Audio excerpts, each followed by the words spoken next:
I want to talk to you guys about commercially sexually exploited children, which is a long version of children that are made to have sex when they don't want to. Obviously, they're children and they can't legally consent to any sex.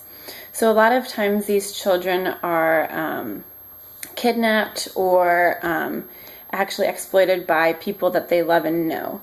So it's kind of a big deal, even though it's under the surface of a lot of America. So over 100,000 children in America right now are being sexually exploited, and over 300,000 children are at risk to become sexually exploited in this year.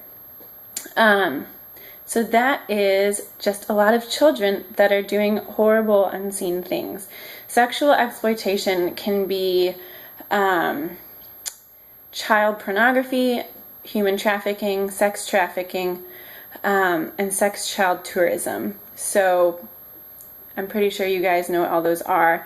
They're just horrible things for children that have no choice in the matter. So there was a study done in San Francisco in 2009 that studied 149 sexually exploited children and did a lot of different mental tests and background work on these children. And some statistics from that research are that 82% of these children had run from their homes multiple times. 43% of these children had a history of physical or sexual abuse, and 58% of these children reported being arrested for solicitation or prostitution. So what we're seeing happen is that these children are being forced into something that they don't want, but then they're being arrested for prostitutes, and they're being treated as the criminal in the scene versus the victim in their case. And they're sent to juvenile delinquent centers, they're sent to rehabs and places that they really shouldn't be. So safe harbor laws are laws that are passed to protect these children from this market. They are there to protect the children from being treated as the criminal, to be treated as the victim in the situation. And there is an organization called Polaris Project, which is an awesome organization. And in a year and a half, since January of 2013, over 7 states have passed a safe harbor law to remove the criminalization of these children and put them into the victim side. There's a couple prongs to these laws that are being passed, and so the first one obviously is just the removal of they remove the children from the jurisdiction of the criminal system and the juvenile delinquent system. So they pull them out of juvie, they pull them out of jail, wherever they're at, and they place them into custody of a foster home or a safe house, or do something else with them so that they're not within the criminal system.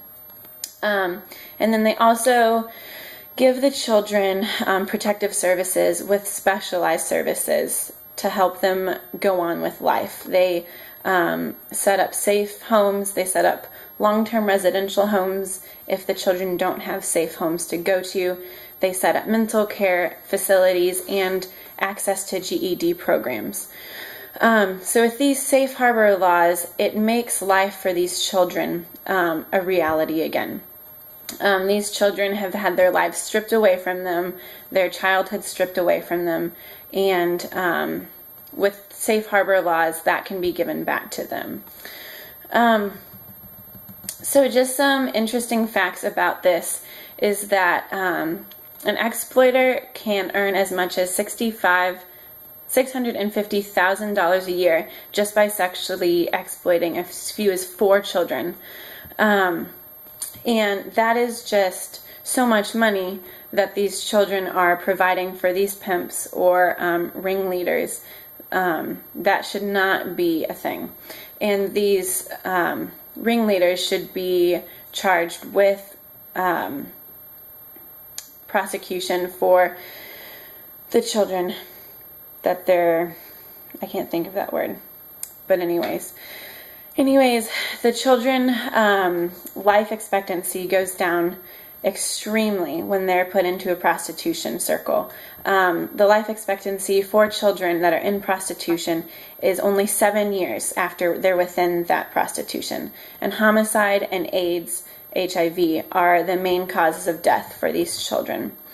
So since 2013, a year ago, 7 states have passed safe harbor laws through the work of the Polaris Project and other sex trafficking organizations. So all of this information is kind of hard to hear. It's hard to hear that there are kids losing their lives, losing their childhoods, but there is stuff that we can do to protect these children. The most simple thing that we can do as residents of America is just sign petitions for these safe harbor laws. And a great one to sign is at change.org. That is put on by the Polaris Project, and they're working to pass these laws. So you can go there and sign the petition. You can also send your legislators letters to encourage them to push these safe harbor laws that are on the ballots, and have your voice spoken through your legislative. And then also, if you want to become involved, there's so many organizations out there, the Polaris Project, the Safe Hope Project. So there's many opportunities for us, and also just getting the word out there that there are hundreds of thousands of children at risk for this horrible, horrible evil, and that with our help and with our friends' helps, we can do a lot to change their lives. Thank you.